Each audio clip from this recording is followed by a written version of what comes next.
Hello, thank you for tuning into the Talking Issues series. We talked today about public policy issues in Southern California.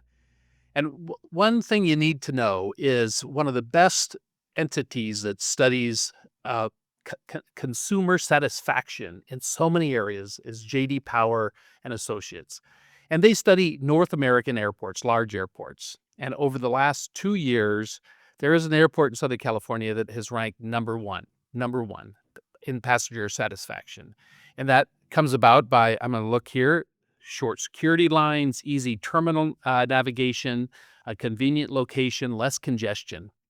And if you have guessed, John Wayne Airport in Orange County is that highly ranked airport, you'd be right. As a matter of fact, they have ranked first or second in customer satisfaction, passenger satisfaction, 7 of the last 9 years. And that just doesn't happen. It happens because there's good management, there's a good team, and they address the needs of that flying public that utilizes that airport. So today we have the manager, the executive director of the Orange County Airport, the John Wayne Airport, Charlene Reynolds. Glad you're here. Oh, thank you. It's my pleasure to be here and share all the good things happening at the airport. Yeah, so you've been here since 2022. Yeah, I just finished out my fourth year. Oh, that's great. And you had airport experience in Phoenix, right? Yes, so I was the assistant aviation director for Phoenix Sky Harbor. Served about 8 months as the interim aviation services director before I retired. And then some folks in Houston said, you don't need to retire, and became the chief commercial officer for the Houston Airport Systems. And then 8 months into that, I was recruited for the airport director here in Orange County. Oh, that's great. And I know you replaced a long-serving person who was that director, and therefore you had big shoes to fill. And Absolutely. obviously, you have done a fantastic job in filling those shoes and more. Thank you for that. Yeah, no, it is good. It is one of the assets of Orange County, and as an Orange County resident, I care about it. Some people don't know that the airport is a county operation. The land is owned by Correct. the county, and the board of supervisors has a lot of control over what happens there. But it is a separate enterprise operation Yes, it within the is. county budget. Yeah, and so the public is always surprised when I go out and speak, because I start off saying that the airport is a self-sustaining business enterprise, Right. which means that we are responsible for making our own money, to run our operations, to do all the facility improvement. And per FAA, FAA has some regulations regarding revenues generated by airports. We cannot share our revenues with the county at all. So, in one You might like that. You like that, but others of the county may not. But yeah. And so explaining that, people are often surprised that yes, we generate our own money and we do not share any of those revenues with the county. so the FAA, the Federal Aviation Administration, wants all of that to be focused on the the airfield, the operations of an airport, so it's not just used to suck money out for other government obligations. Correct. The FAA has what they call grant assurances. Hmm, So they want I see. to make sure that the airport stays operational, that we don't run into any budgetary issues because money is being taken from the airport to support non-aeronautical operations. So financially, we're very, very sound. We're one of the few airports Mm. that we have no debt, and so we defeased all of our bonds about 3 years ago. So we're sitting in a phenomenal place. Good, so where does the revenue come from an airport operation? So So mainly there again with FAA, when the airport system was established, we do not make any money off the airlines. So the airlines are a major tenant, but we are only allowed to charge them what it costs them to do business, basically, I see. at the airport. So really, our revenues come from what we call non-aeronautical revenue. So that means like your parking, your food, beverage, and retail, the land that we own, leasing, um, rental car fees, and just various fees and licenses at the airport. So like gate fees, when Southwest is there, they don't pay for that gate, or they just pay for the operation of that gate? They pay for the operation of the gate, so that's considered aeronautical revenue, I see. and then we have the non, um, aeronautical revenue. Right. So what is the annual budget at the airport? So our annual budget is about $300 million a year. Wow, that's significant. And where is the largest share of that coming from? So the largest share of that, it's typically for all airports, it's about the same. It's your parking revenues, I see. followed by rental car fees, then food and beverage fees. Within the terminal. And Correct. then the operation out on the field, you have three separate leases for FBO operators or Yeah. light plane operations or what? Yeah, so general aviation, Yes. so we have, Clay Lacy, Jays, and ACI, and so they pay us for, you know, ground rent, and then we get a percentage of their, revenue comes to the airport as Right. well. Interesting. That is John Wayne Airport or Orange County Airport or whatever it's been called over the years. It really is historic in the county, and I think a lot of people miss seeing that significance that we were talking earlier about. It's over 100 years ago since that piece of property was established as an airport, as where the runway was. Correct. And then it was utilized through World War II, and the property was purchased by the county, and that whole military base that was there during the World War II period stretched all the way to the property now known as the Orange County Fairgrounds. And it's just that was all one complex, a military base here in the middle of what now is such a crazy operation in terms of a busy airport and one that people enjoy traveling out of. But one of the things that happened along the way, and I think it impacts everybody, was the settlement agreement in 1985 when the Yes. city of Newport Beach and community groups sued the county in terms of some of those operations. So uh, that is something that's unique to Orange County, really, in terms of that community impact that determines the capacity and direction and number of flights. So explain how that impacts you today. So it's very interesting because John Wayne Airport itself is the most highly regulated airport in the modern airport network. And so when I came here, coming from two other airports, it's like, okay, wow, this was different. Yes. No one really kind of explained this to me, and how everything we do, basically from the curfew for the operations. 2 years ago, we ran into an instance where it looked like we were going to exceed the map cap because we were having record travel Right. So over. there's a passenger cap, the total number of Yes. passengers and the total number of takeoffs, right? Not takeoff, just the number of passengers. That's that restriction. Okay. And so 11.8 million is the current cap. And we were having about over 1 million passengers per month. And I'm looking at the numbers, looking at the numbers. We get to July, and I'm thinking, this is not good, because in the history of the settlement agreement, that number has never been exceeded. And so as we got to August, I basically said, we have to put together a plan to make sure we don't exceed it. And we actually had to pull 800,000 seats out of the market. Wow. So the airlines weren't happy.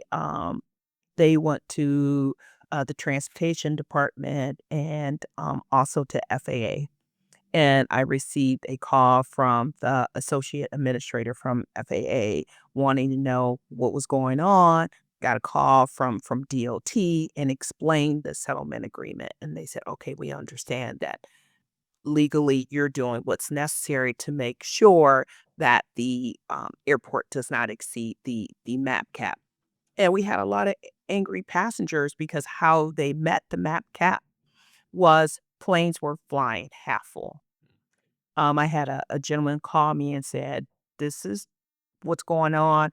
I was on a flight or booked for a flight from Las Vegas to Santa Ana, and they told me I can't fly, but the plane is half full. And they were like, correct, we have to block seats to meet this map cap. So I had to explain it to them. I think after that, people who knew what actually happened and how the airlines went about it started thinking about the map cap differently. So the current settlement agreement expires in 2030. Probably early next year, we'll start discussions with the city of Newport Airport Working Group and Still Protecting Our Newport.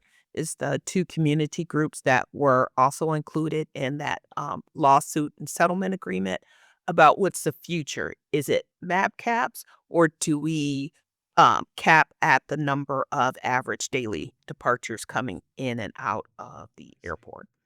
So when everybody gets the warning from the pilot saying this is how we take off from John Wayne and the fast acceleration at a steep uh, incline and then leveling off, that is also part of that settlement agreement in terms of the noise and the sound abatement issues. That is correct. And so it's all done to mitigate. And it's kind of interesting because as the airport director, as I'm sitting in my seat flying out of the airport, to hear the varying comments Right. about the takeoff. The reasons the pilots give for that, Correct. yes, from protecting our friends in Newport Beach or Mhm. or the boats or whatever they Correct. Yes, I going back and forth to Sacramento for 8 years from that airport, uh, virtually every week. Yes, everyone has a different story to tell. Yes, they do. But the issue is, I mean, it is a sound restricting issue or limiting the sound exposure. Is that Yeah, really why it's done that way? absolutely. So what the public doesn't know, there's 10 noise monitors throughout Newport Beach. And so it measures the sound. So what we want to do is stay under the 65 decibel level. And so we monitor that every every operation that comes out of the airport. If airlines exceed the noise level, um, they are fined, and the same thing with general aviation. So we have a staff of about 7 in our noise office that monitors the daily operations coming out of John Wayne Airport because of that settlement agreement, and thus the statement, "We are one of the most highly regulated airports in the United Right. States." And actually, no one else is gonna be regulated as high because the federal government took action soon after that, 85 court settlement agreement, so it's a court order that you have to operate under. Correct. Now no other airport or community group can negotiate those terms of operation at an airport, right?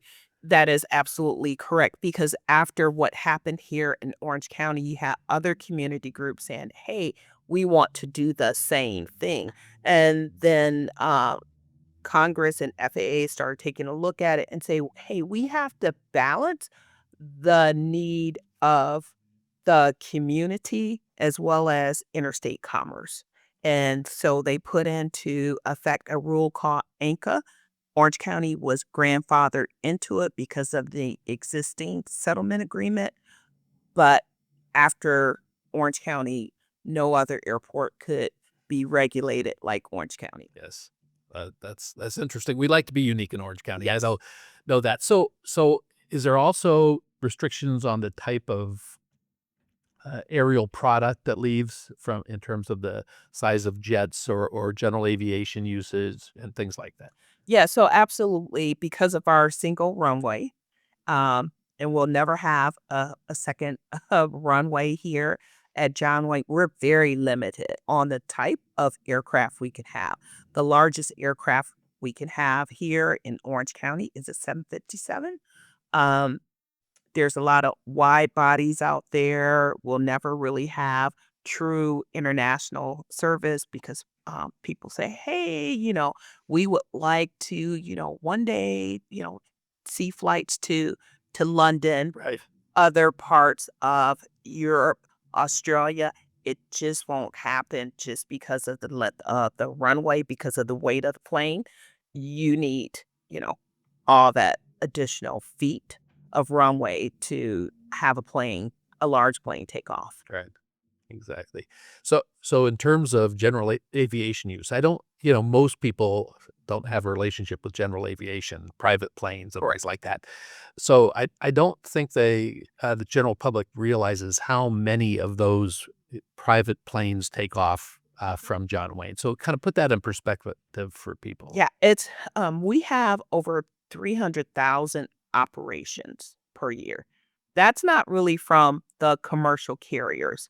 70% of those operations come from general aviation. Wow. We are an extremely busy um, general aviation operation airport because a lot of airports segregate commercial from general I aviation. see. So when I Use different runways, use different taxiways, things like that. and or totally different facilities. So when I was in Phoenix, we had two general aviation airports, separate airports. When I was in Houston, we had Ellington, which was another 20 miles away from Bush Intercontinental. Most airports, major airports such as a John Wayne, would have an ancillary dedicated general aviation airport 10 to 20 miles away. Wow. But around 70% is general aviation use out of John Wayne. 70% is general aviation. So what about the kind of change from more traditional airlines, which we see and are operating there, but some of the other types of services that run out of the FBOs? Are we seeing different types of air opportunities for some of the, you know, I don't know if they're charter plane operations or the ones that just have a limited set of flights that they go to. But I know my wife is really interested in going on some of those flights that go into smaller airports for Oh, more vacation uses or something like that. absolutely. So you have what we call commuter um, aviation, and those typically go into smaller communities. For us here at John Wayne, JSX Mm, fills that space. And so they're operating currently close to Jay's.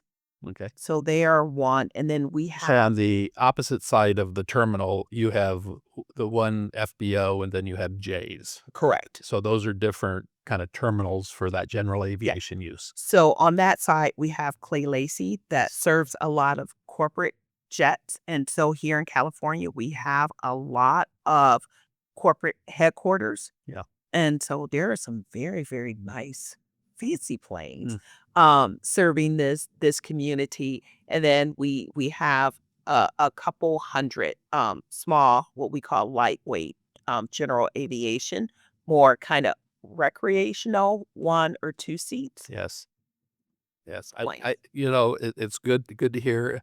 I don't know anything about all those planes. A few of my friends are pilots. Actually, there's a pilot that works here in our company, uh, and so he should be the one giving me information about it. But it is interesting how the type of you know air operations has changed over the years. And I mean, I even am now seeing a greater mix of airlines that are operating out of John Wayne. How many are operating there? And So right now on the commercial, we have 11. I just finished what I would call an air service development tour, visiting all the headquarters of each one of those airlines. And then coming next year, we're making a recommendation to the board because we have a little bit more capacity to um, award capacity to Aeromexico because of Spirit's bankruptcy. oh, I see. So we are able to take those seats and redistribute them. And so now we'll have more international service, although to Mexico, but it's international service that we did not have here Right. in Orange County. So to different locations in Mexico, or are they just Mexico City, for sure. And so that's a nonstop from Orange County in Mexico City. yeah, Wow. yeah. And so I'm very, very excited about that. And then they'll have an opportunity next year to serve a second city. So we're still getting more information about that. Right. No, there's a lot of people in Orange County that come from the areas around Mexico City and Guadalajara and other places right there. So I'm sure that'll be very popular. So is the international designation only the travel from the U.S. to Mexico? Is there any international going to Canada? And so we do.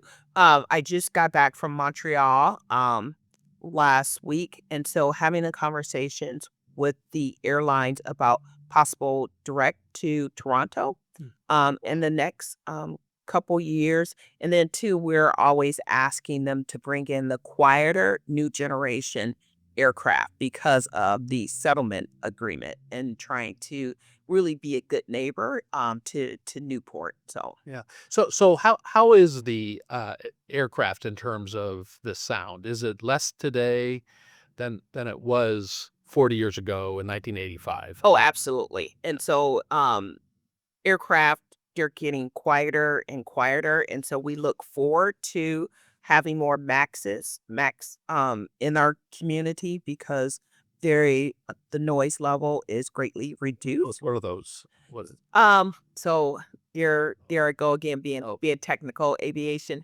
So it's a type of aircraft.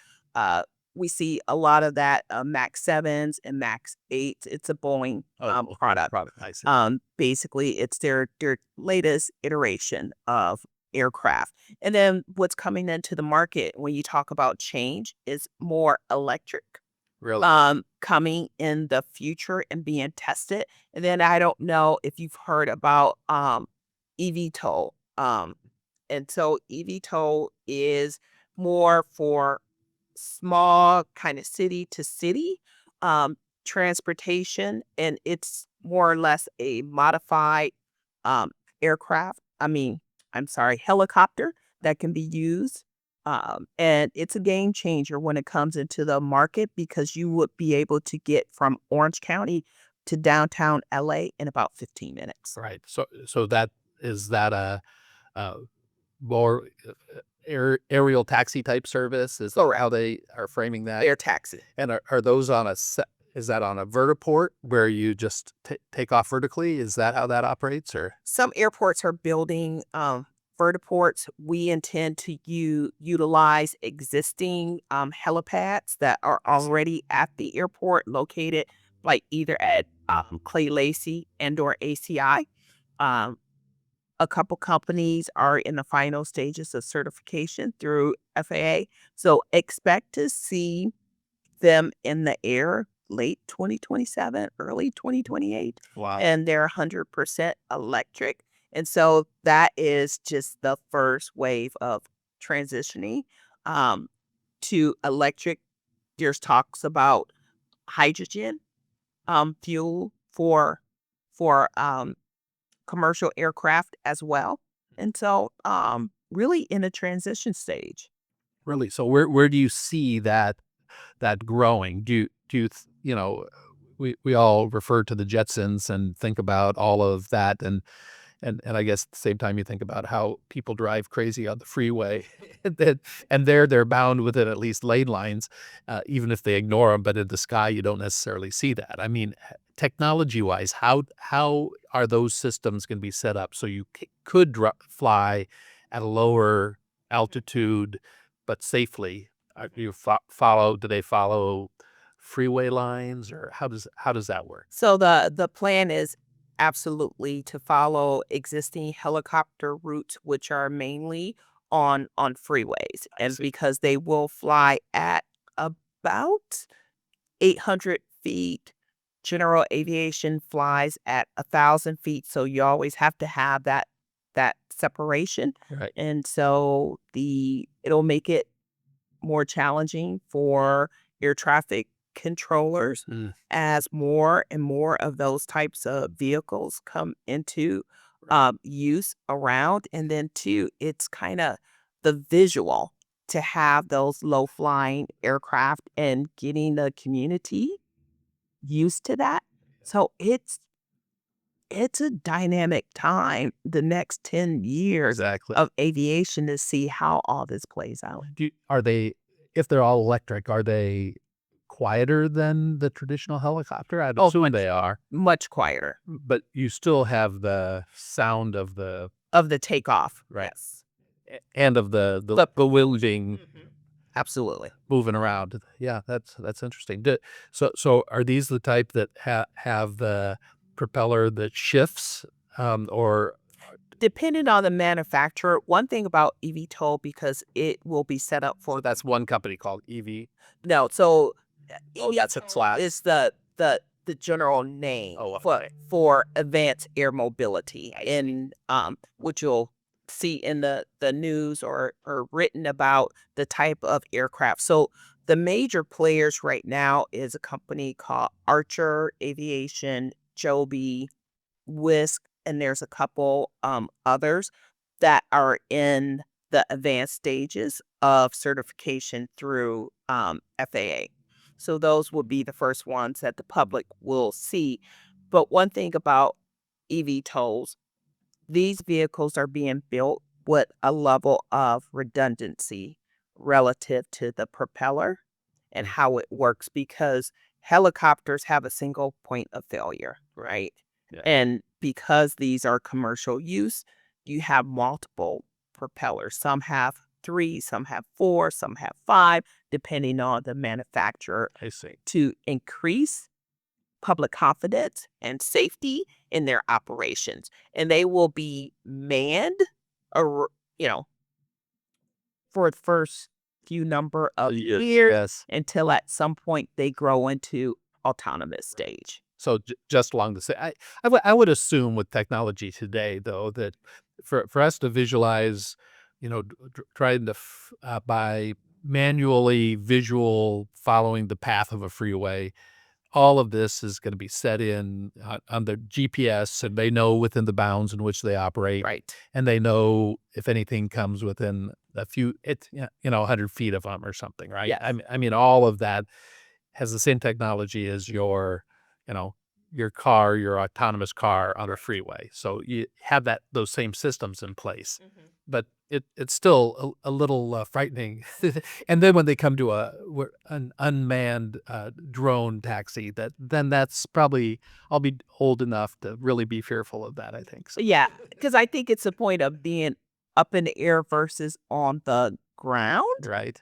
and having an autonomous operation of some sort. I think people are becoming more and more comfortable with autonomous vehicles, Right.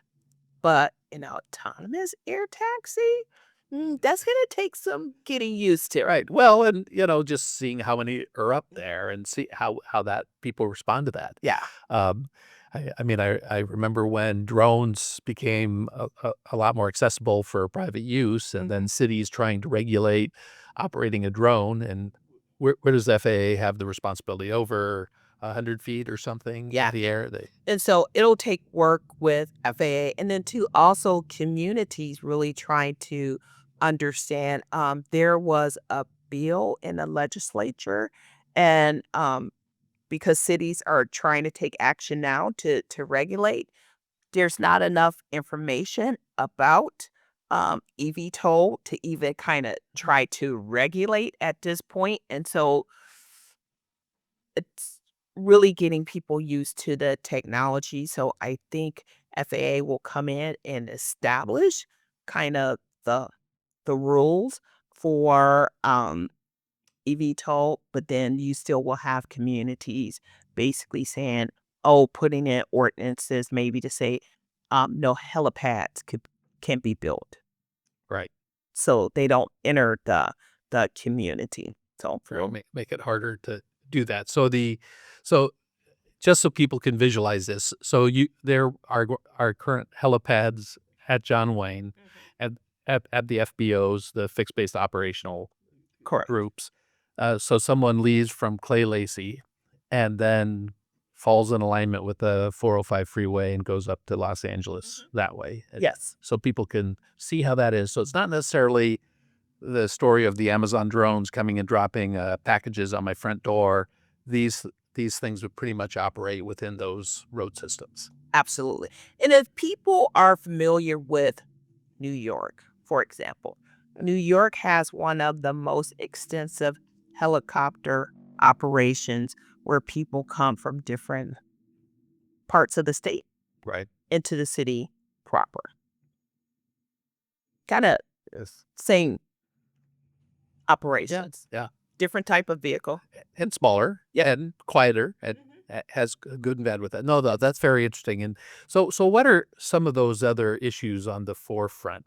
How is your business and operating an airport or airport operations going to change in the next decade? So we really have to think about that. So I have conversations with staff. When I first came on board 4 years ago, I told staff we have to get ready for eVTOL. And some staff members said, no, we don't. That's 10, 15 years down the line. It'll never happen while I'm working. Well, it's here. Yeah. And And I know a lot of people are pushing it for the Olympics too, oh, right? absolutely. And so always working with staff because then too in the future, when we talk about autonomous vehicles, having the ability to come in and out of the airport and just drop people off at the curb. Right. Our second highest or first highest revenue is from parking. Hmm. How does that impact that book of business? And so from a management perspective, I am looking at what are our options. Once that come into use, how do we replace those revenues? Right. Because those revenues are used then to invest back into the business of the airport. So if I lose my number one generating revenue source, there's a Which is problem. parking and taxis and rental Correct. cars and things like that. Yes, I have a problem. Yeah.